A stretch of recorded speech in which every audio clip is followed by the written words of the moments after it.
하나님의 말씀 한 군데 읽도록 하겠습니다. 요한계시록 7장 10절에서 12절입니다. 요한계시록 7장 10절에서 12절 말씀입니다.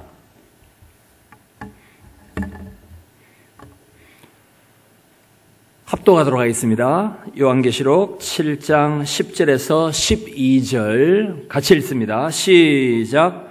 큰 소리로 외쳐 이르되 구원하심이 보좌에 앉으신 우리 하나님과 어린 양에게 있도다 하니 모든 천사가 보좌와 장로들과 내 생물의 주위에 서 있다가 보좌 앞에 엎드려 얼굴을 대고 하나님께 경배하여 이르되 아멘. 찬송과 영광과 지혜와 감사와 존귀와 권능과 힘이 우리 하나님께 세세토록 있을지어다. 아멘 하더라. 아멘.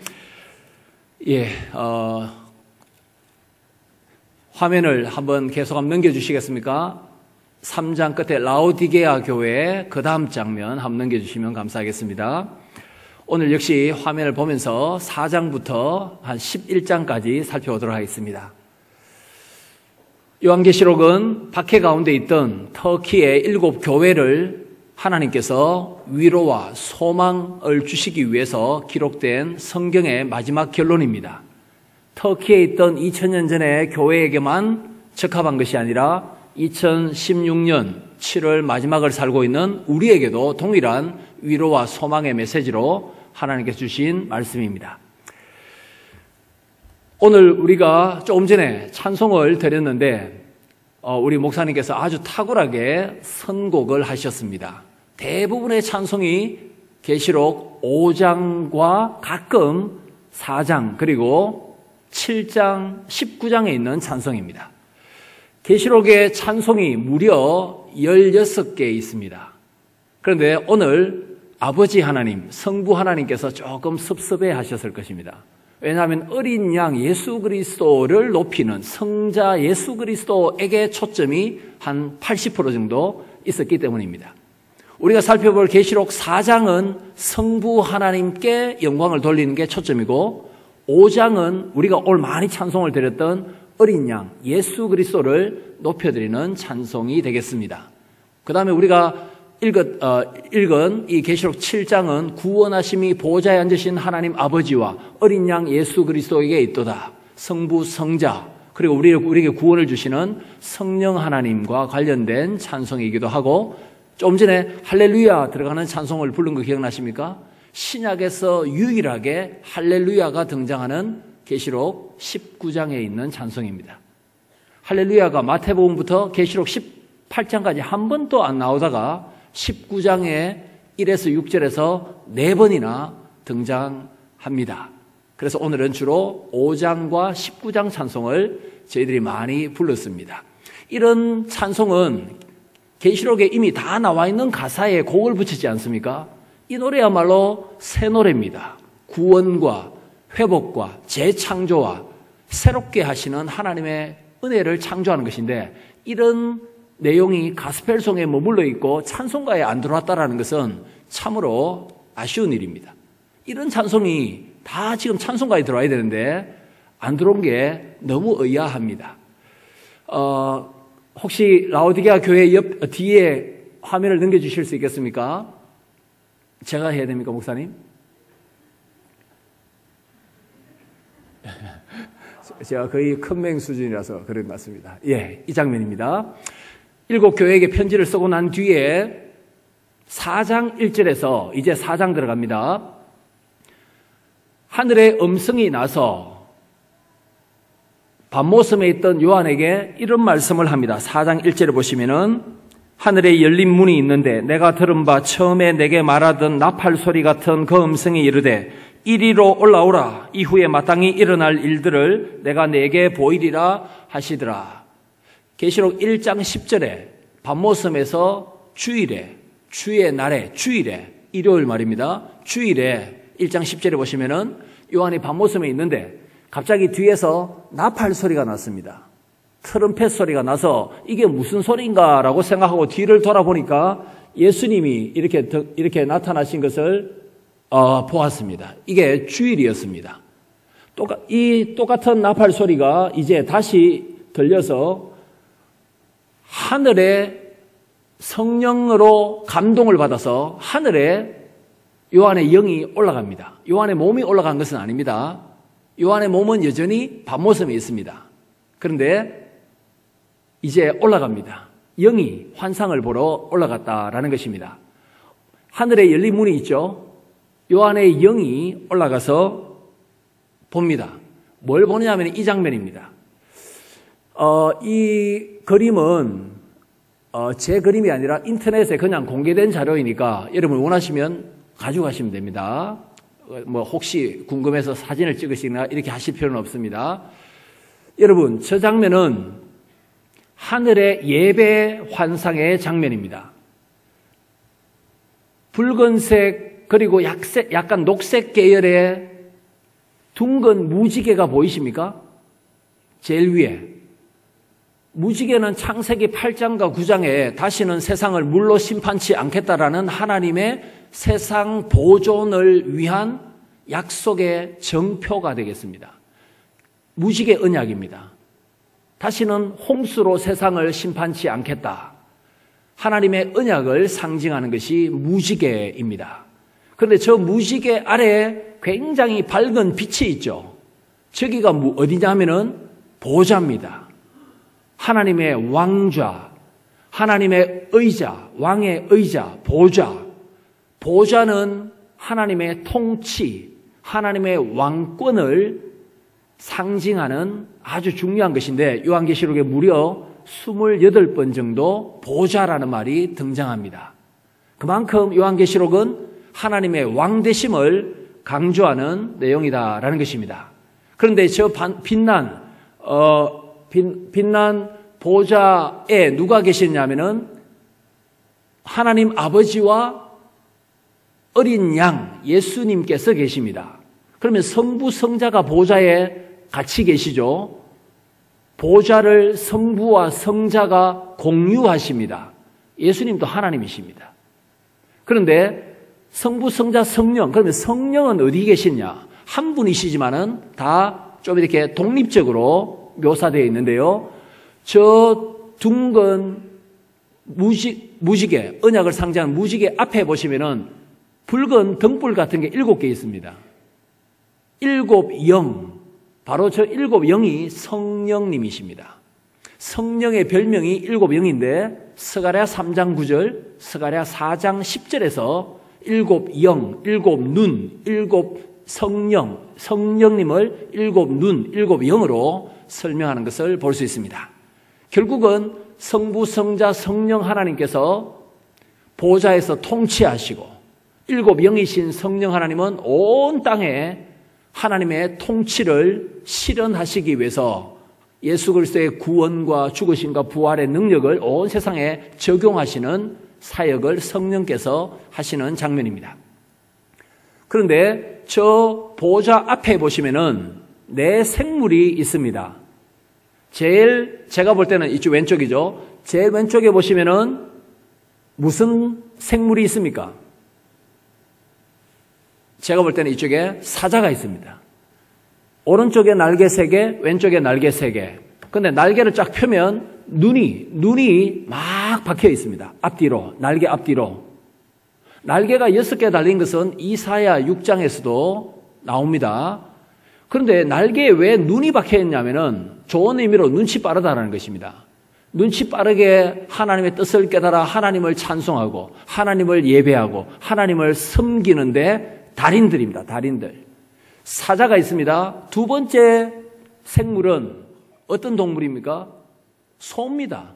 황소. 세 번째는 누구처럼 생겼습니까? 사람. 세 번째 사람처럼 안 보이면 좀 곤란합니다. 사람처럼 보이십니까? 네 번째는 무엇입니까? 독수리. 저 네 개를 합쳐서 네 생물이라고 부릅니다. 사자. 무엇의 왕입니까? 육상동물의 왕. 소. 2000년 전에 농사 짓는 농경문화에서 가축의 왕입니다. 사람은 모든 하나님의 만드신 피조물, 만물의 우두머리 영장입니다. 독수리는 당연히 새들의 왕입니다. 육상동물의 왕 사자, 가축의 왕 소, 모든 생명체의 왕 사람, 그리고 공중의 새들의 왕 독수리, 각 영역의 왕 4명입니다. 맞죠? 그래서 모든 살아있는 생명체를 상징하는 것이 내생물입니다. 하필은 왜 5생물이 아니고 3생물이 아니고 6생물도 아니고 내생물입니까? 4라는 숫자는 동서남북입니다. 동서남북. 4라는 숫자가 자체가 온 세상을 상징하는 의미를 가지고 있습니다. 나중에 8장, 9장에 가보시면은 땅의 네 모퉁이에 이 말이 있습니다. 땅의 네 모퉁이, 동서남북이죠. 이 4라는 숫자 자체가 온 세상을 상징합니다. 그런데 저 내생물 왼편에 보시면은 흰 옷 입은 12장로가 앉아 있습니다. 12장로. 오른쪽에도 12장로가 앉아 있죠. 무슨 색깔 옷을 입고 있습니까? 흰색. 흰 넥타이 보이십니까? 흰색. 3장 5절에 이기는 자에게는 흰 옷을 주고 이기다. 승리를 상징합니다. 그러니까 저기 12장로 합치면 몇 장로입니까? 24장로가 보좌에 앉아서 찬송하는 장면입니다. 그런데 머리에 보십시오. 뭘 쓰고 있습니까? 금면류관을 쓰고 있습니다. 그러니까 승리한 왕들입니다. 24장로는 12 더하기 12이지 않습니까? 12, 구약의 야곱의 12아들, 12지파, 구약의 12지파, 이스라엘 백성들, 신약의 예수님의 제자 12명. 그래서 결국은 12장로 합치면 24장로인데 상징하는 바는 구약의 하나님 백성 전체 더하기 신약의 하나님의 백성 전체를 합쳐놓은 것이 24장로입니다. 그 위에, 장로 위에 입을 벌리고 찬송하는 수많은 천사들이 있습니다. 24장로는 구약부터 아담 때부터 예수님 재림하실 때까지 모든 하나님의 백성들이 찬송합니다. 왕같은 제사장으로서 흰옷 입고 승리를 주신 하나님을 찬송합니다. 구원을 주신 하나님 찬송합니다. 사자, 소, 사람, 독수리, 생명체, 모든 생물들도 모든 식물, 동물들도 하나님을 찬송합니다. 밤낮 하나님을 찬송합니다. 천사들도 찬송합니다. 우주적인 예배 장면, 천상의 예배 장면을 우리가 봅니다. 그래서 이 장면을 사장하고 있는데 천상의 예배 장면이다라고 소개합니다. 신령과 진정으로 예배하라. 성령 충만한 그림자가 아니라 실체의 예배를 드리라. 이렇게 되지 않습니까?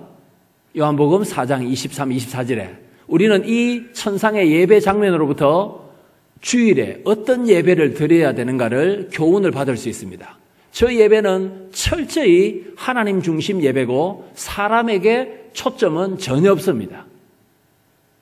이런 찬송 아시죠? 멸류관 가지고 주 앞에 나가세. 아십니까?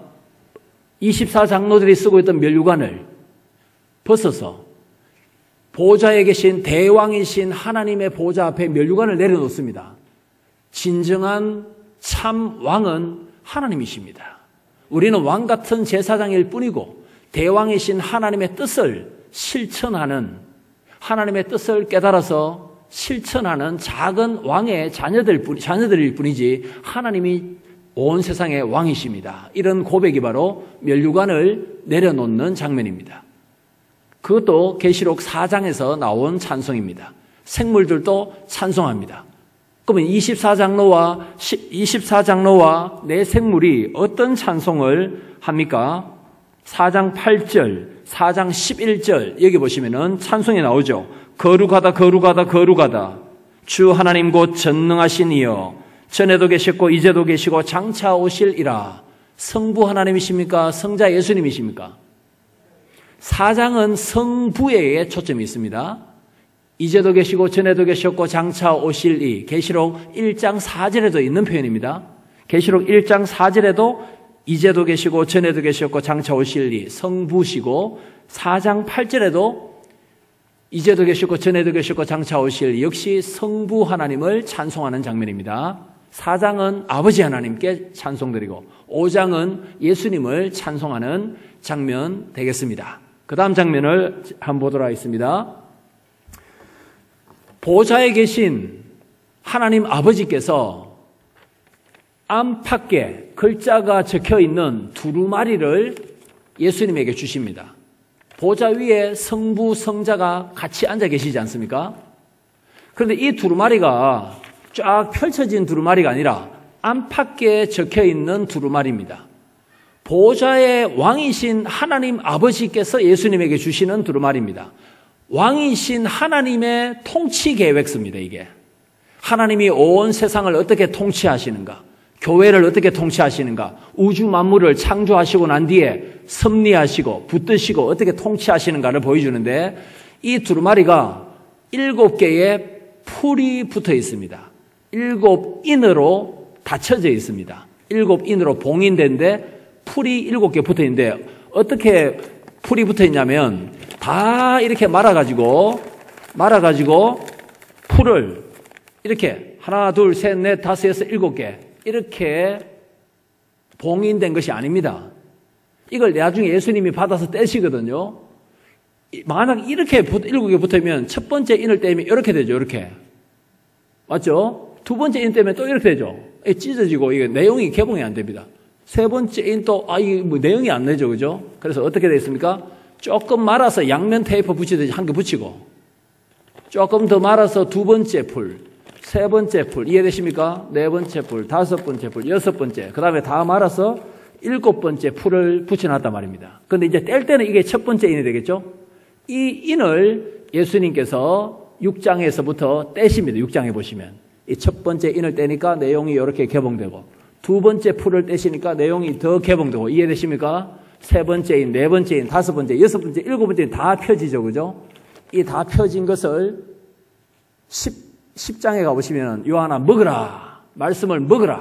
이 말씀을 먹으니까 달고 쓰고 세상에 나가서 다시 증거하라. 10장 11절에 그 사명을 예수님께서 주신 바가 있습니다. 하여튼 이 봉인된 두루마리를 예수님이 받으시는 장면인데, 예수님이 어떤 분이신가 하면 자세히 보십시오. 예수님은 일찍 죽임을 당한 어린 양이십니다. 여기에 피가 흘리는 자국 보이십니까? 십자가에서 우리의 수많은 죄악을, 사죄의 은총을 주시기 위해서, 용서하시기 위해서 죽으셨습니다. 세상 죄를 지고 가신 어린 양이십니다. 그런데 자세히 보시면은 어린 양 예수 그리스도의 머리 위에 힘과 권세를 상징하는 뿔이 몇 개 있습니까? 잘 안 보이시면 7개라고 하시면 80% 맞습니다. 에스부두 사빌라 7교회 맞죠? 7별을 잡고 계시고 7촛대 맞죠? 7뿔이 있죠. 7은 뭘 상징합니까? 완전하다, 가득하다, 충만하다. 뿔은 뭘 상징합니까? 힘, 권세. 그러니까 어린 양 예수 그리스도에게 완전하고 충만하신 권세를, 하늘과 땅의 권세를 하나님 아버지께서 예수님에게 주셨다라는 것입니다. 이 권세를 가지신 통치자 예수님이야말로 이 인을 떼서 하나님의 통치를 세상에 보여주시기에 가장 적합한 유일한 분이십니다. 그런데 예수님의 얼굴에 보십시오. 눈이 몇 개 있습니까? 역시 7개입니다.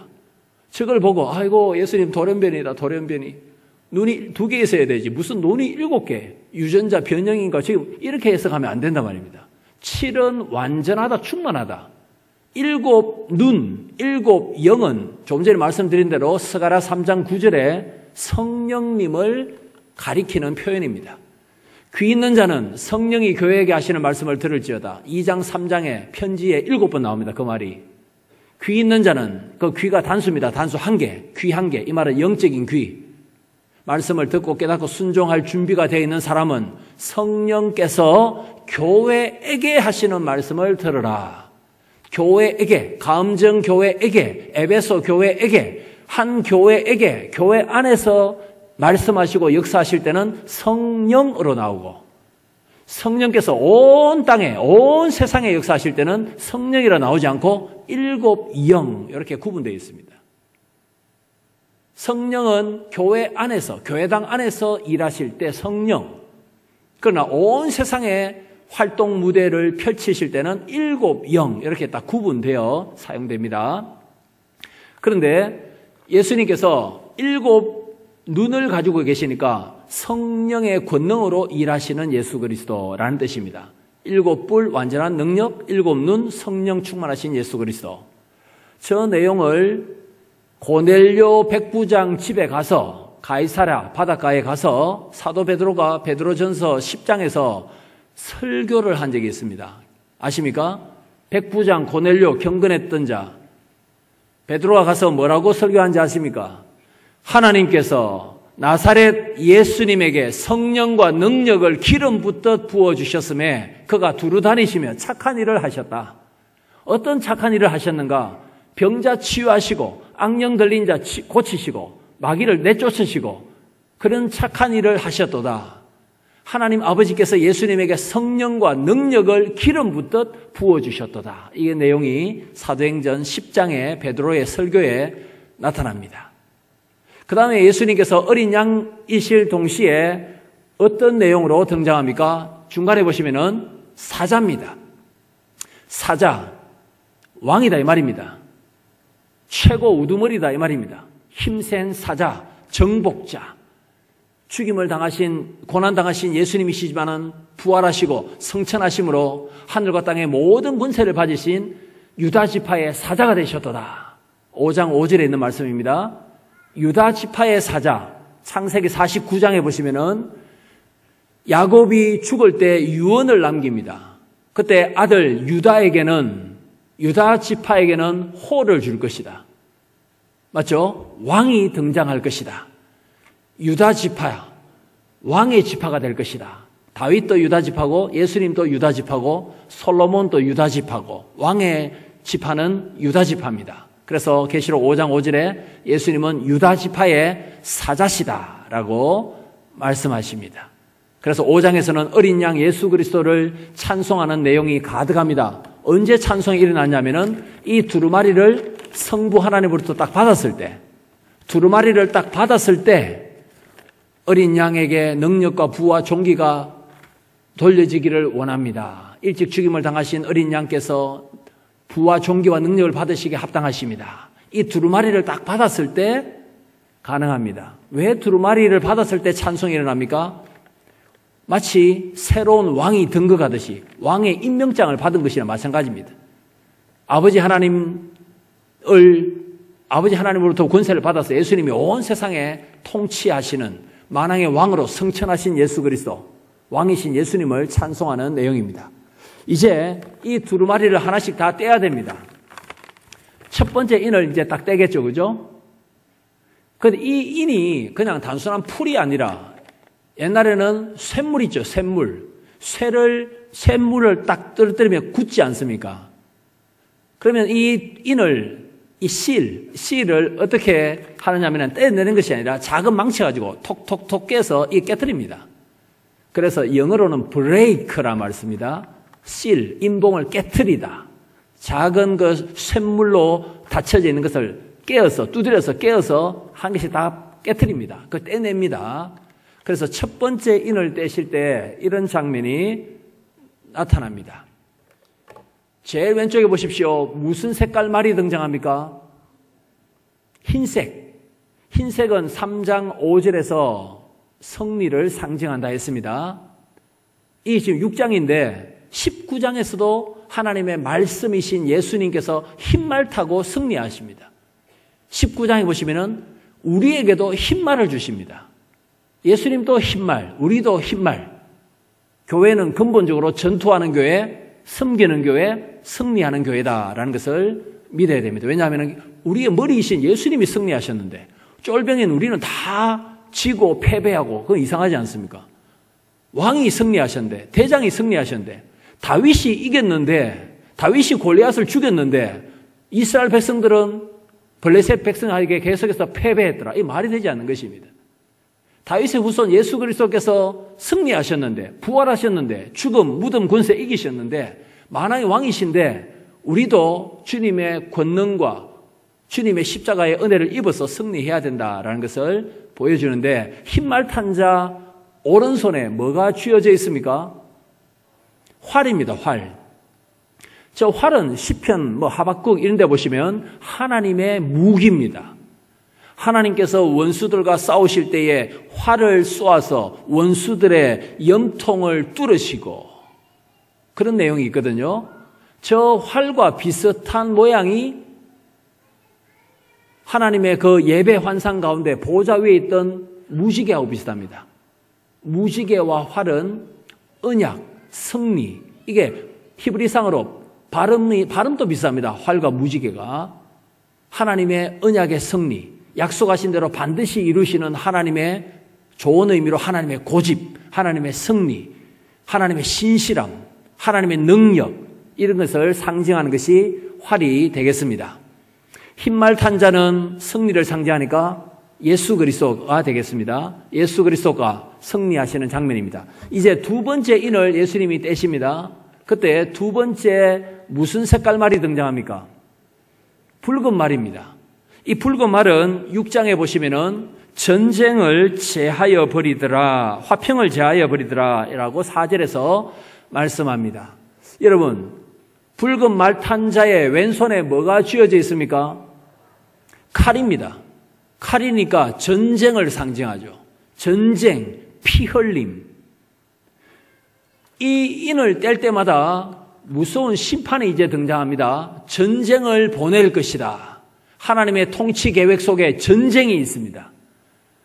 전쟁을 통하여 성도들이 다 죽어버리면 안 됩니다. 전쟁을 통하여 교회를 박해하던 에서버두 사빌라 7교회를 박해하던 로마 제국과 그리고 사탄의 회당이라 불렸던 2장 9절에서 유대인들을 하나님이 심판하셔야 됩니다. 반드시 속히 될 일이라고 했죠. 그럼 저 전쟁이 언제 일어났냐면은 네로 황제 때 요한계시록에 기록되었다면 네로가 68년에 죽으니까 한 66년경에 기록되었습니다. 66년에 요한계시록이 기록되었다면 한 3, 4년 후에 주 70년에 이스라엘은 로마 군대에 의하여 나라가 완전히 패망합니다. 성전이 파괴되고 나라가 망합니다. 바로 그 전쟁을 통하여 하나님께서 유대인들을, 이스라엘을 심판하신 것입니다.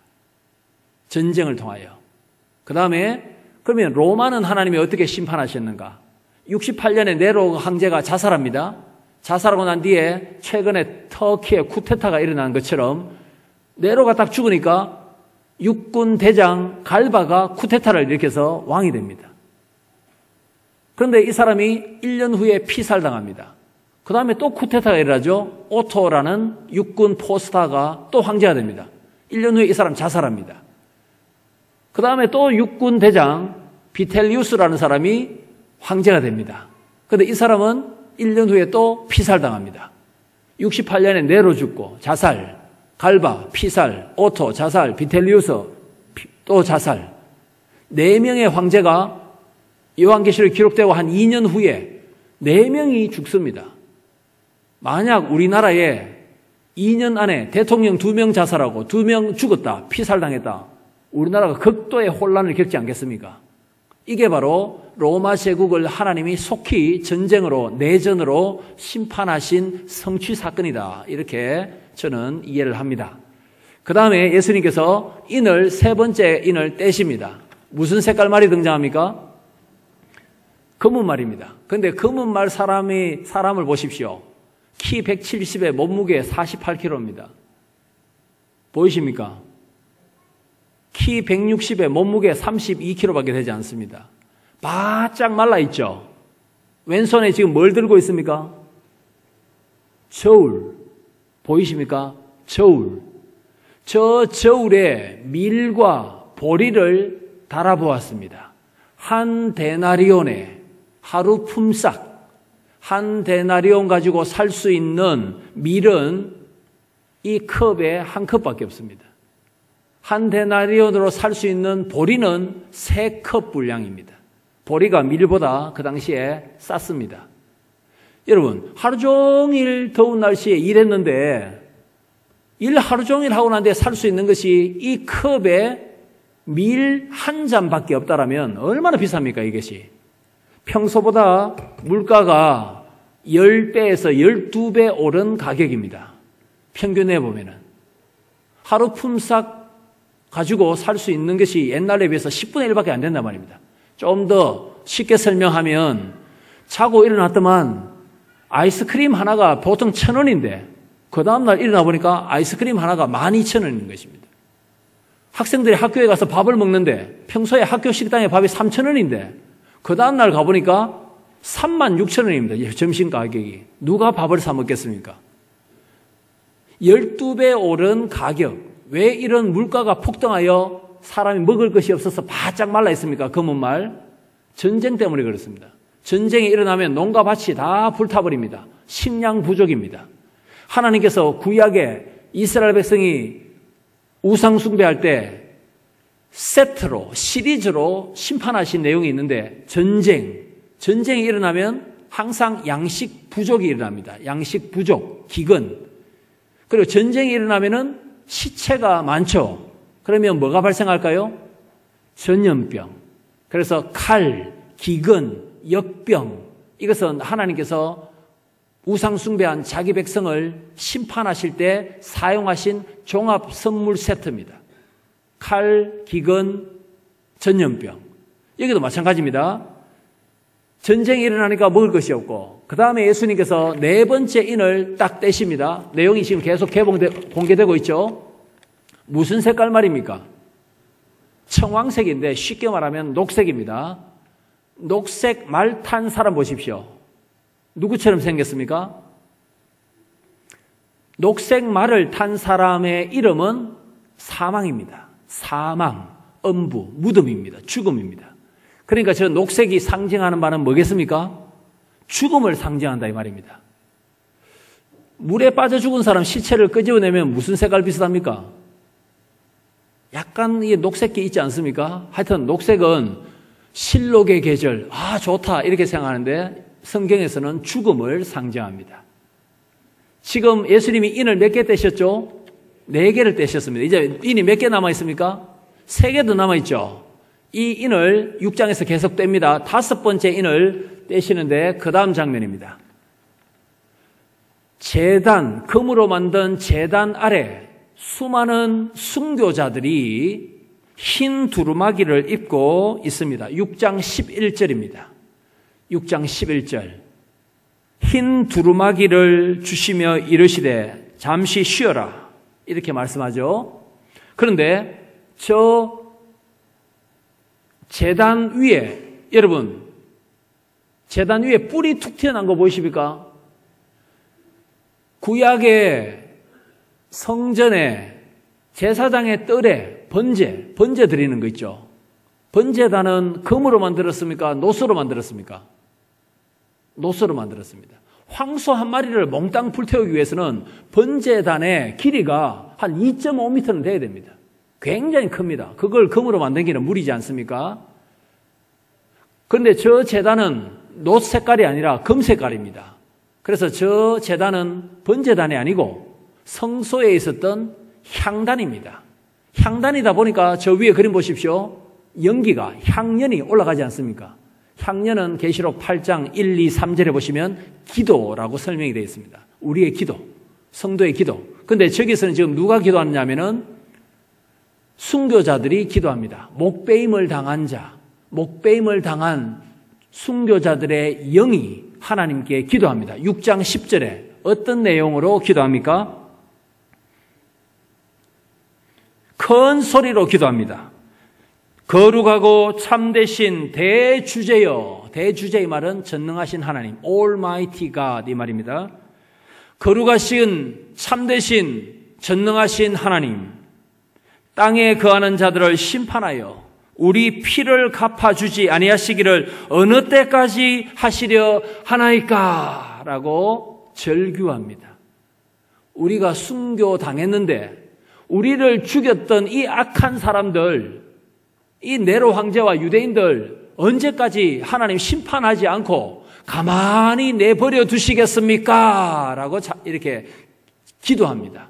이때 하나님께서 응답하신 것이 11절인데 이들에게 무슨 색깔 옷을 주셨습니까? 흰색. 너희들이야말로 승리자들이다. 끝까지 목숨 걸고 신앙을 지킨 너희들이야말로 승리자다. 내가 인정하노라. 그리고 너희들은 쉬어라. 그런데 너희들의 원수를 내가 갚아줄 때가 좀 멀었다. 왜냐하면 순교자의 수가 아직 덜 찼기 때문이다. 20명이 순교했다면 나의 예상은 한 50명 순교하는 것이다. 아직 순교자들의 수가 아직 덜 찼다라고 말합니다. 여러분, 이 순교자들 중에 한 명의 이름이 2장 13절에 언급되어 있습니다. 버가모 교회 안디바라는 충성된 정인이요 순교자의 이름이 2장 13절에 나와 있습니다. 그래서 이것이 5번째 인을 떼었을 때 나타나는 내용입니다. 이제 6번째 인을 떼야 되겠죠? 6번째 인을 뗄 때는 이 내용입니다. 이 내용은 좀 복잡하죠. 그런데 그렇게 어렵지는 않습니다. 이 내용은 6장 12절에 나오는 내용입니다. 저 위에 왼쪽에 보십시오. 해가 상복처럼 어둡게 변해버렸습니다. 사도 요한 당시에 장례식 때 검은 옷을 입은 것 같습니다. 그래서 옛날 성경에는 해가 상복처럼 어두워지고 장례식 때 검은 옷을 입은 것 같습니다. 해가 검은색으로 변화되고 오른쪽에 보십시오. 달은 핏빛으로 변하여 피를 뚝뚝뚝 흘리고 있습니다. 달이. 저 어디서 많이 봤죠? 옛날에 TV에서.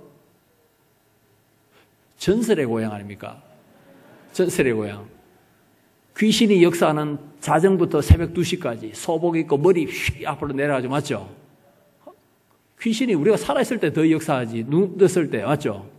우리가 활동할 때 엉뚱한 생각하고 미워하고 죄 짓도록 더 활발하게 하지. 새벽 1시에 그것도 공동묘지 근처에서 아무도 없는데 그거 말하고 그렇게 역사하겠습니까? 맞죠? 마귀는 방학도 없이 우리가 깨어있을 때 더 활발하게 역사합니다. 그런데 달 옆에 보십시오. 별이 하늘에서 막 떨어지고 있죠. 저것이 뭐냐면은 예수님께서 6번째 인을 뗐을 때 개봉된 내용입니다. 어떤 사람은 예수님의 재림 직전에 실제로 태양이 어두워지고 달이 핏빛으로 변하고 별이 떨어져서 지구와 충돌해서 지구가 깨어지고 지구가 핵폭탄 맞았듯이 멸망할 것이다. 다 거짓말이죠. 창세기 8장 제일 마지막에 심고 거두고 더위와 겨울과 낮과 밤이 주님 오실 때까지 이 세상을 하나님께서 보존해 주시겠다. 창조 보존의 약속을 주셨고 정표로 무지개를 하나님께서 주셨습니다. 행성이 부닥쳐서 지구가 멸망하고 이런 일은 없다 이 말입니다. 과학자들이 괜히 겁주려고 하는 소리입니다. 그러면 저건 도대체 무슨 뜻일까? 이 내용이 구약에 이미 여러 차례 나왔습니다. 사도행전 2장에도 저 표현이 나왔습니다. 이사야 13장 10절인가 거기 보시면은 저 똑같은 표현이 나오는데요. 해가 어두워지고 달이 핏빛으로 변하고 별들이 떨어지리라. 그런데 이사야가 뭘 예언한지 아십니까? 바벨론의 멸망입니다. 바벨론 제국이 멸망할 때 해가 어두워졌더라. 그럼 바벨론의 해는 누굽니까? 바벨론 제국의 해가 누굴까요? 바벨론 제국이 페르시아 제국 고레스 왕에게 멸망당합니다. 그러면 바벨론의 해는 바벨론의 황제입니다. 바벨론의 달은 누굽니까? 핏빛을 내는 달은, 죽는 달은 누굽니까? 바벨론의 국무총리입니다. 왕자들입니다. 바벨론에 떨어지는 별들은 누굽니까? 뭐 장관들, 고위관리들입니다. 그런 사람들이 다 심판을 받을 것을 상징합니다. 창세기 보시면은 요셉이 꿈을 꿉니다. 해를 보았고 달을 보았고 별들을 보았습니다. 해가 누구였습니까? 아버지였습니다. 야곱이었습니다. 달은 누구였습니까? 어머니였습니다. 별들은 누구였습니까? 요셉의 형님들, 족장들이었습니다. 사람을 해, 달, 별로 묘사하죠. 아주 위대한 훌륭한 사람이 죽었다 하면 큰 별이 졌다. 이렇게 우리가 말하지 않습니까? 그러니까 저 해, 달, 별은 실제 해, 달, 별이 어두워지고 그게 아니고 하나님께서 심판하신다면 네로 황제도 자살해서 죽고 갈바, 오토, 비텔리우스 세 황제 다 죽고 이스라엘이 로마 군대에 의하여 포위당하여 예루살렘이 멸망할 때 헤롯 왕 죽고 대제사장 죽고 종교 권력자들이었던 사두개인들 다 죽어버립니다. 주 70년에.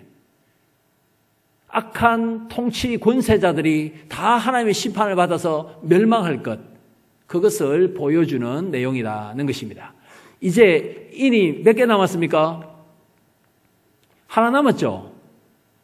근데 하나 남은 걸 주님이 떼버리시면 너무 좀 긴장감이 없잖아요. 맞죠?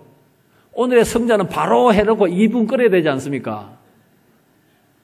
맞죠? 바로 해놓고 진짜 사나이 선전하고 막 온갖 거 하다가 일하지 않습니까? 그러니까 예수님도 뜸을 들이세요. 뜸 들이는 게 원조는 예수님이십니다. 6장에 6가지 떼놓고 마지막 7번째 이는 8장 1절에 가서 주님 떼십니다. 그러면 7장이 다 끼어들었죠.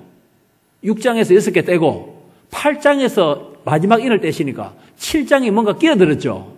이게 왜 끼어들었냐면 6장 제일 마지막에 질문 때문에 그렇습니다. 6장 제일 마지막에 질문 같이 한번 읽어보도록 하겠습니다. 6장 17절 같이 읽습니다. 시작.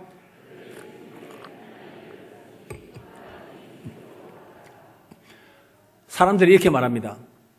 예수님께서 인을 통치 계획서를 뗄 때마다 전쟁, 붉은 용, 기근, 붉은 말, 기근, 검은 말, 죽음, 녹색 말, 그 다음에 해, 달, 별이 어두워지는 것. 다 죽겠나이다. 주님이 심판하시면 지구에 누가 살아남겠습니까? 다 죽겠습니다. 누가 살아남겠습니까? 이렇게 묻죠. 그 답이 7장입니다. 7장에 보시면은 이 내용이 등장합니다. 7장에. 천사가 14만 4천 명의 이마에 하나님의 도장을 찍어줍니다. 여러분, 저기에 모여있는 사람 몇 명쯤 보입니까? 저걸 또 7명이라 하면 좀 곤란합니다. 7명이 훨씬 넘습니다. 적당하게 보이면 7명을 하시면 맞고, 저 때는 굉장히 많으니까 14만 4천 이렇게 답하셔야 됩니다. 저 뒤에 수두룩빽빽입니다. 맞죠? 셀 수 없는 큰 무리. 그런데 저 사람들이 무슨 색깔 옷을 입고 있을까요? 흰 옷입니다. 흰 옷. 7장에 흰 옷 입은 7장 9절에 그 말이 있습니다. 셀 수 없는 흰 옷 입은 많은 무리들에게 하나님께서 이마에 생각할 수 있는, 판단할 수 있는 이 머리 이마에, 제일 잘 보이는 이마에 도장을 딱딱 찍어줍니다. 너는 내 것이다. 이 말입니다. 여러분, 사도행전에 보시면은 그리스도인이라는 이름을 어느 교회가 제일 처음으로 봤습니까? 그리스도인, 시리아 안디옥 교회입니다. 사도행전 13장 그쪽에 보시면 나옵니다. 이 그리스도인이라는 말이 신약 성경에 잘 안 나옵니다. 사도행전에 딱 나오고 그 다음에 베드로전서 4장에 나옵니다. 4장 16절인가 그거 나옵니다. 여러분, 그리스도인 이걸 영어로 뭐라고 발음합니까? 크리스찬, 그리스도, 그리스도. 뒤에 이안 붙어 있죠? 찬 붙어 있죠? 찬, 그죠? 이안, 이게 뭐에게 속한 자, 이 말입니다. 그러면 크리스찬의 뜻이 무엇입니까? 우리가 누구에게 속했다고요? 예수 그리스도에게 속했습니다. 나는 내 인생 모든 것이 주님의 손에 있습니다. 나는 그리스도에게 속한 자입니다. 내 삶은 그리스도께서 책임지시고 사나 죽으나 나의 유일한 위로는 우리 주, 신실하신 구주 예수님이십니다. 이 그리스도인이라는 만큼 우리에게 영광스러운 이름이 어디 있겠습니까? 우리가 예수님한테 속할 만한 잘난 구석이 뭐가 있습니까? 허물과 죄악 투성인데, 그럼에도 불구하고 내가 너와 결혼하는 건 나는 전혀 부끄러워하지 않는다. 너는 나의 정결한 신부다. 헵시바와 뷸라다. 사랑받는 아내다. 주님께서 우리를 맞아주시고 하나님의 부르심과 은사 주심에는 후회가 없습니다. 이걸 우리는 복음이라고 부릅니다. 주님께서 우리에게 도장을 찍어주십니다. 여러분, 14만 4천은 무슨 숫자 곱하기 무슨 숫자 곱하기 무슨 숫자입니까? 14만 4천은 12 곱하기 12 하면 144. 거기다가 동그라미 3개 1000을 곱하면 14만 4천이 됩니다. 예전에 여호와의 정인이 왕국 회관에 들어오는 실제 14만 4천 명만 구원받는다, 이렇게 주장했습니다. 여호와의 정인 이단 있죠? 삼위일체도 안 믿고 지옥도 안 믿는 여호와의 정인들. 그런데 온 세계에 여호와의 정인 숫자가 몇백만 명 되어버렸습니다. 그러면 어떻게 그들이 교리를 바꿔야 될까요? 14만 4천은 실제 14만 4천 명이 아니라 여호와의 정인 모든 성도들, 신도들, 이렇게 말을 바꿔버렸어요. 이 여호와의 증인들의 이 나쁜 수작을 지금 누가 하느냐 하면은 신천지들이 하잖아요. 신천지는 지금 몇 명쯤 됩니까? 신천지 정거 장막에 들어오는 14만 4천 명만 구원받는다 이렇게 하다가 지금 15만 명 넘어버렸습니다. 그럼 어떻게 해야 될까요? 우리 안에 알고 가라지 때리면 장사가 안 되잖아요. 그럼 어떻게 해야 되겠습니까? 14만 4천은 실제 숫자가 아니라 신천지에 들어오는 모든 사람들이다. 이렇게 말을 바꿉니다. 원래 14만 4천은 계시록의 숫자는 다 상징적 의미가 있습니다. 12 곱하기 12, 구약의 12지파, 신약의 12제자. 구약과 신약의 구원받은 백성이 1000, 많다 이 말입니다. 1000이 많다라는 것을 누가 말했냐면은 신명기 1장에서 모세가 말했습니다. 모세가 신명기 마지막 설교하면서 하나님 이스라엘 백성을 1000배나 많게 하여 주옵소서. 1000배 많게 하여 주옵소서. 창세기 15장에 하늘의 별, 바다의 모래처럼 많아지게 해주겠다고 하나님께서 아브라함에게 약속하셨죠. 아브라함의 언약을 이루어 주옵소서라고 모세가 기도할 때 1000배나 많게 하여 주옵소서 이렇게 합니다. 14만 4천, 12 곱하기 12, 구약의 하나님의 백성, 신약의 하나님의 백성이 다 합쳐지면 굉장히 많다. 많은 하나님의 백성이다 이 말입니다. 우리나라의 주일학교 교사의 숫자가 몇 년 전에 몇 명인지 아십니까? 15만 명이었습니다. 대한민국 주일학교 모든 교사 선생님이 15만 명이었습니다. 그런데 14만 4천 명만 구원받는다면 어떻게 되겠습니까? 여의도 순복음교회 성도만 해도 14만 4천 명이 넘는데 그럼 도대체 우리는 어떻게 돼? 지방에 있는 사람 무시하는 것도 아니고 우리는 어떻게 되느냐? 원래 14만 4천 명은 구원받은 백성 전체 많다 이 말입니다. 그 14만 4천 명에게 인을 다 하나님의 소유를 도장을 찍어주십니다. 여러분이 책을 한 권 샀다. 이름을 어디에 적습니까? 여기에 적습니까? 어디에 적습니까? 제일 앞에 이름을 적어놓으면 이걸 한 장 찢어버리면 누구 책인지 모르지 않습니까? 그러니까 저는 항상 위에다 적습니다. 위에다가. 여기 있으면 웬만해서 하면 알 수 있잖아요. 내 책이다. 또 여기에는 또 제가 좋아하는 글자도 하고 경건의 모양이 충분합니다. 보십시오. 성경은 경건의 능력을 갖춰야 되는데 모양 충분합니다. 하여튼 책을 사고 난 뒤에 여기 이름을 딱 적습니다. 내가 10,000원을 주고 이 책을 샀다. 내 것이다. 예수님께서 피값 흘리셔서 우리를 사셨다. 그의 피로 우리를 사서 나라와 제사장, 왕 같은 제사장으로 삼아주셨다라는 내용이 14만 4천 명에게 인을 치시는 장면입니다. 그 다음 장면은 이 장면입니다. 7장의 뒷부분인데 저는 제일 처음에 저 그림을 보고 고민을 했습니다. 저게 무슨 뜻일까? 콩고물이 묻어있는 시루떡이다. 그런데 요한계시록이 시루떡 이야기할 일은 없고 저게 뭘까? 저게 12,000명씩 12개. 저것도 14만 4천이구나.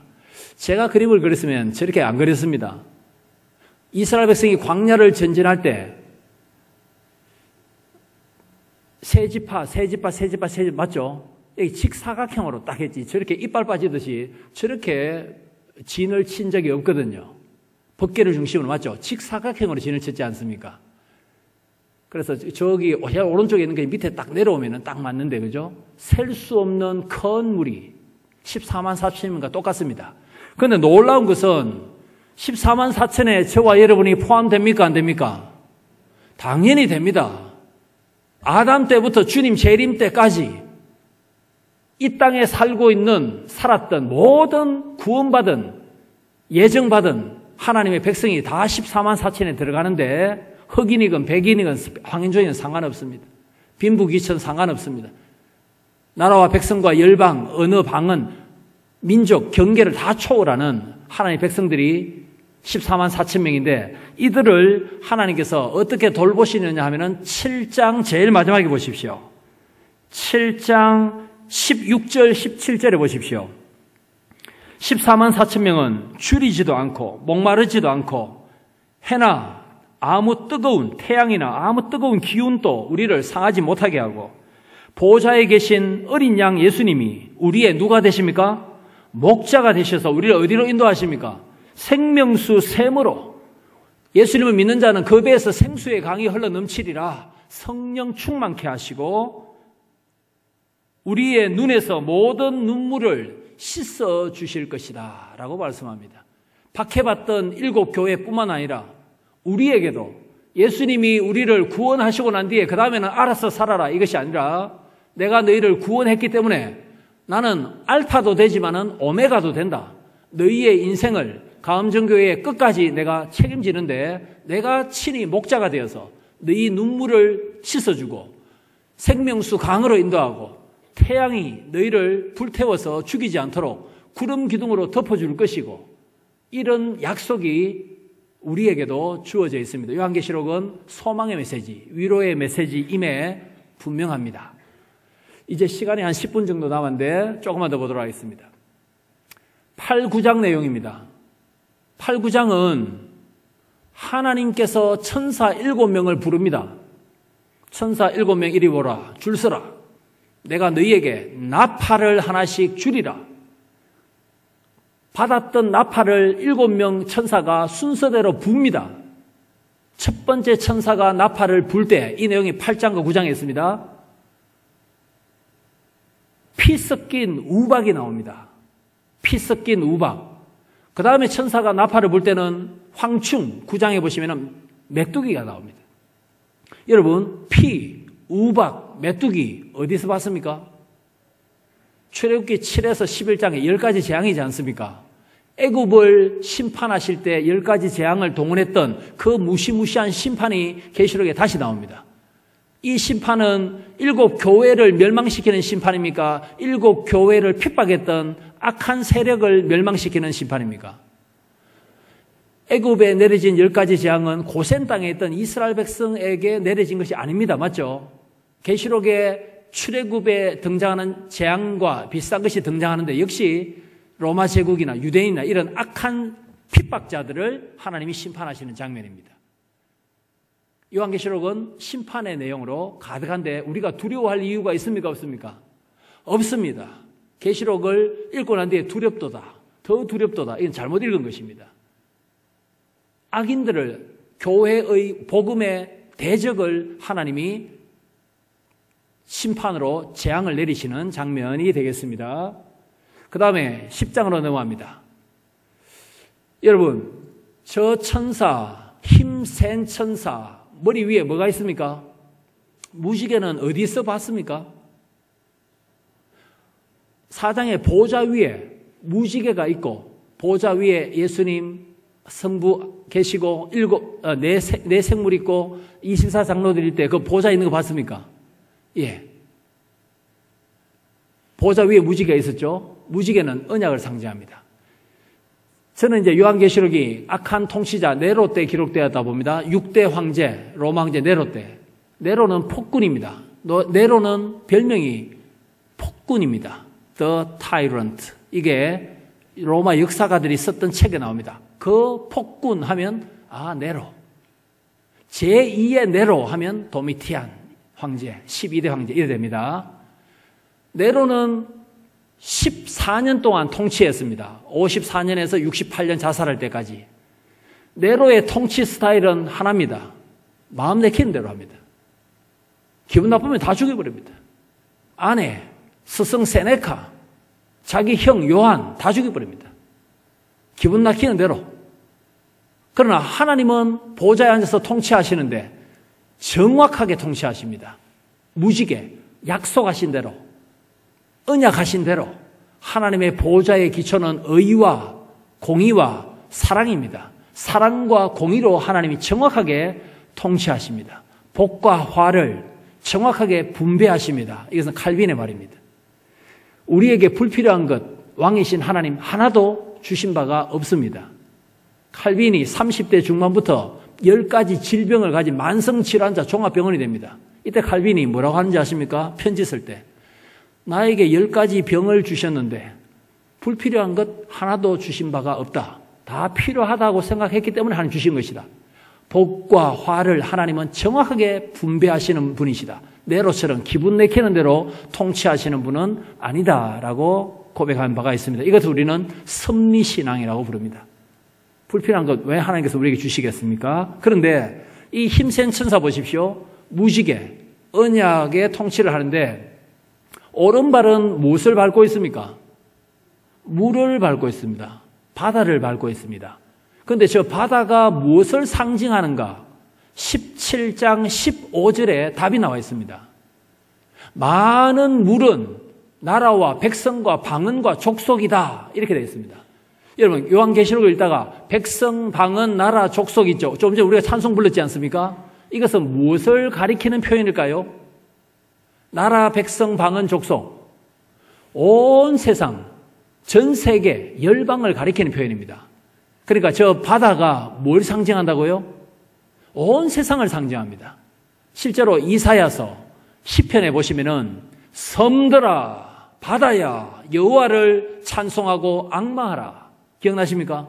섬아, 바다야. 바다 안에 섬이 있잖아요. 그죠? 섬이나 바다는 똑같습니다. 온 세상 만민들아, 하나님을 찬송하고 앙망하라. 그 뜻입니다. 섬과 바다는 똑같이 온 세상을 상징합니다. 요한 당시에 온 세상을 통치했던 제국이 어느 제국입니까? 로마 제국이잖아요. 지중해를 중심으로 아프리카, 유럽, 아시아 다 통치했던 로마 제국이 바다인데, 그런데 이 환상을 보십시오. 10장에 누가 바다, 온 세상을 밟고 계십니까? 저 천사가. 그런데 저 천사가 누구냐 하면은 왼손에 책이 있습니다. 맞습니까? 저 책이 뭐냐면 8장 1절까지 다 개봉되었던 두루마리 있죠. 두루마리를 왼손에 딱 쥐고 있는 것입니다. 이 인을 누가 뗐습니까? 예수님이 뗐죠. 그러니까 저 천사는 예수님을 가리킵니다. 예수님의 왼발 보십시오. 왼쪽 발. 뭘 밟고 있습니까? 땅을 밟고 있죠. 땅은 1장 7절에 12지파가 살고 있는 그 땅. 항상 요한계시록에서는 땅을 랜드라고 번역하지 earth, 지구라고 번역하지 않습니다. 이 게이라는 말은 코스모스와 달리 항상 특정한 지역, 랜드입니다. 랜드. 그러니까 유대인은 이스라엘 땅, 약속의 땅, 팔레스틴, 이스라엘 백성을 상징하는 것으로 볼 수 있습니다. 결국은 예수님께서 로마 제국도 다스리시고 또 어디도 다스리십니까? 이스라엘도 다스리시는 진정한 왕이시다. 그런데 예수님 머리 위에 뭐가 있습니까? 무지개가 있으니까 약속하신 대로, 말씀하신 대로 주님은 통치하십니다. 사랑과 공의로 통치하시는 왕이신데 10장 11절에 보시면은 요한에게 이걸 먹으라 라고 주십니다. 이때 환상 가운데 요한 또 등장인물이 되어서 이 말씀을 막 받아 먹습니다. 구약에 똑같은 환상으로 말씀을 먹었던 선지자 한 명이 있습니다. 에스겔 2장 끝과 3장 앞에 보시면은 에스겔이 환상 가운데 하나님 말씀을 먹습니다. 입에서는 맛이 어땠죠? 달았습니다. 그런데 이게 위에 들어가서는 어떻게 되죠? 썼습니다. 이는 쉽게 이렇게 해석하면 됩니다. 구원의 말씀과 심판의 말씀. 말씀을 들을 때는 아멘. 세상 나라를 하나님 나라로 바꾸겠습니다. 말씀 충만, 성령 충만하여. 말씀을 들을 때는 아멘, 아멘 했는데 이 말씀대로 세상 속에 살 때 쉽지 않습니다. 고통이 따릅니다. 손해를 감수해야 됩니다. 쓴 경험을 하지 않습니까? 구원과 심판의 말씀이라 볼 수도 있고 말씀을 들을 때는 아멘인데 이 말씀대로 사는 것은 고통스럽습니다. 힘듭니다. 쉽지 않습니다. 우리의 감정대로 사는 것이 아니라 들었던 말씀대로 일주일 동안 살아내는 것은 정말로 힘듭니다. 쓴 경험입니다. 말씀을 먹었던 요한에게 11절에서 10장 11절에서 백성과 방언 나라 열방 가운데 나가서 다시 반드시 예언하라 라고 말씀하십니다. 이걸 통해서 요한이 바모섬에서 죽었을까요? 안 죽었을까요? 안 죽었을 가능성이 많습니다. 요한에게 말씀을 주시고 너는 다시 예언하여야 한다. 반드시 예언하여야 한다. 11절에 그 day, 반드시라는 말이 빠져 있는데요. 반드시 너는 예언하여야 한다. 반드시라는 말이 강조되어 있습니다. 10장 11절에. 자, 이제 조금만 더 보고 마치겠습니다. 오늘 11장입니다. 오늘 11장까지, 2장까지만 하도록 하겠습니다. 여러분, 자세히 보십시오. 나무가 몇 그루입니까? 대충 봐도 2그루인데, 맞죠? 자세히 보십시오. 어떤 종류 나무입니까? 감람나무입니다. 올리브 나무입니다.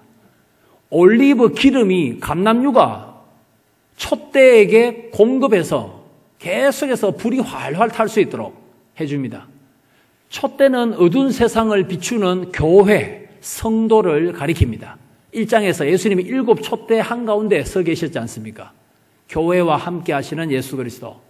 그런데 나무 앞에 사람 2명 있는 거 보이십니까? 저 사람 2명을 11장에서 두 정인이라고 부르기도 하고 두 선지자라고 부르기도 합니다. 한쪽 사람은 바다를 피로 바꿀 수 있는 사람이고, 한쪽 사람은 하늘을 닫아서 3년 반 동안 비가 오지 않도록 할 수 있는 능력이 있는 사람입니다. 물을 피로 바꿀 수 있는 사람은 누가 연상됩니까? 모세, 나일강을. 그 다음에 하늘을 닫아서 3년 반 동안 비가 오지 않도록 하는 사람 누가 생각납니까? 엘리야. 이 두 사람은 변화산에도 나타났지 않습니까? 그런데 두 증인의 옷을 자세히 보십시오. 옷. 가는 세마포입니까? 굵은 베옷입니까? 굵은 베옷을 입고 있죠. 머리에 재를 덮어쓰고 굵은 베옷을 입었다 하면 뭐 하는 것입니까? 회개하는 것입니다. 회개. 그럼 두 증인이, 여러분, 증인은 최소 몇 명 있어야 됩니까? 2명, 3명 있어야 증인이 돼요. 객관적인 증거가 되죠. 모세 오경이 나오지 않습니까? 예수님도 제자들을 둘씩 악령을 쫓아내고 병 고치는 능력을 주셔서 파송한 적이 있습니다. 두 증인이 굵은 베옷을 입고 외쳤으니까 예수님 믿으면 복 받는다, 부자 된다, 암 치료된다, 번영 신학을 가르쳤습니까? 무슨 내용을 증거했다 말입니까? 굵은 베옷을 입었으니까. 회개하라 이 독사의 자식들아, 이걸 외친 것입니다. 너희들이 교회를 박해하고 순교자 만들고 하나님 거역하고 마음대로 살다가는 하나님 심판을 받는다. 10가지 재앙으로 애굽이 멸망했듯이 너희들도 멸망할 수 있다. 보좌에 앉으신 하나님께서 너희를 심판하신다. 이걸 선포했습니다. 사람들이 듣고 난 뒤에 기분 나쁘겠죠. 자꾸 우리 보고 죄인이라 하고 뭐 저런 사람들이 다 있느냐. 결국은 11장 7절에 보시면은 두 증인이 무저갱에서 올라온 짐승에 의하여 죽임을 당합니다. 그런데 11장 7절에 보시면은 두 증인이 정언을 어떻게 하죠? 다 마쳤을 때 죽습니다. 하나님께서 보내신 복음을 증거하는 교회, 두 증인, 우리가 바로 두 증인입니다. 우리가 하나님을 증거하고 복음을 증거하는 두 증인들입니다. 그런데 요한 당시에는 복음을 증거할 때 죽임을 당할 수 있는 순교 상황이었다라는 것을 가르쳐 줍니다. 그런데 저 두 증인이 복음을 다 사명을 다 감당하고 난 뒤에 죽는데, 죽고 난 뒤에 두 증인이 당하는 수치가 있습니다. 수치가 뭐냐면은 무덤에 시체가 안장되지 못하는 것입니다. 이 두 증인의 무덤이 9절에 보십시오. 11장 9절에 3일 반 동안이나 무덤에 장사 지내지 못합니다. 맞습니까? 그러면 이 시체가 8절에 보십시오. 8절에 어디에 어느 거리에 나뒹굴고 있습니까? 시체가 큰 성인데 영적으로 하면 소돔 같고 소돔처럼 타락한 도시, 애굽처럼 이스라엘 백성을 박해했던 애굽과 같은 도시고, 그 다음 보십시오. 8절 끝에 두 증인의 주님께서, 예수 그리스도께서 십자가에 못 박히신 곳이라. 예수님이 십자가에서 죽으셨습니다. 골고다, 예루살렘입니다. 그러니까 이 두 증인을 죽였던 사람은 로마 제국이라기보다는 예수님을 믿지 않았던 유대인들일 가능성이 많습니다. 예수님이 십자가에 죽으신 곳 예루살렘이지 않습니까? 유대인들도 성도들을 핍박을 많이 했습니다. 바울이 전도할 때 따라다니면서 돌로 쳐서 바울을 죽이려고 했던 사람은 로마 사람들이 아니고 유대인들이었습니다. 그런데 저기 보십시오. 그림 보십시오. 이 마지막 그림입니다. 예수님은 죽었다가 3일 만에 부활하셨는데 3일 반 후에 하나님의 생기가 시체에 들어가서 마치 에스겔 37장의 마른 뼈가 살아나는 것처럼 생기가 들어가서 부활하여 성천해버립니다. 이때 저 두 증인을 죽였던 사람들이 죽었을 때 막 박수치면서 잘 죽었다라고 이렇게 말했던 사람들이 놀라서 쳐다보는 장면입니다. 죽었지만은 부활하여 성천합니다. 이때 사람들이 놀라서 구경합니다. 복음을 전가하다가 어려움을 당할 수도 있고 죽을 수도 있습니다. 지금도 이슬람권에서 얼마든지 순교하는 사람이 있습니다. 그 순교자들에게 6장에서 봤죠? 흰 두루마기를 주시고 너희들은 승리자고 쉬어라. 너희의 상급이 클 것이다. 주님께서 말씀해 주셨다라는 것입니다. 이 두 증인이야말로 바울의 발자취, 예수님의 발자취를 신실하게 따라갔던 충성된 증인입니다. 우리도 때를 얻든지 못 얻든지 하나님의 복음을 증거해야 되는 그러한 사명을 우리가 가지고 있습니다. 빛의 열매는 착함과 거룩함과 의로움과 진실함에 있습니다. 우리의 삶을 통하여 복음을 증거하는 이 일에 우리가 힘써야 될 것을 교훈받을 수 있습니다. 오늘은 11장까지 살펴봤고 다음 주는 한 6, 7장, 마지막 주는 한 18에서 22장 이렇게 살펴보도록 하겠습니다. 한 가지 기도 제목 가지고 기도하고 저는 내려가도록 하겠습니다. 오늘 우리가 4장부터 11장까지 배웠는데 우리의 삶은 내 생물 24장로가 우리입니다. 우리 구원하심이 보좌에 앉으신 하나님과 어린 양에게 있도다. 일찍 죽임을 당하신 우리 주 예수 그리스도께서 능력과 부와 존귀와 영광을 받으시기에 합당하시도다. 주님은 알파와 오메가시고 주님은 우리를 신부로 삼아주셔서 크리스찬, 그리스도에게 속한 자라는 큰 복을 우리에게 주셨습니다. 우리는 상식대로 사는 것이 아니라 복음을 먹고 소화하고 복음 따라서 살아야 되는 이 시대의 선지자들입니다.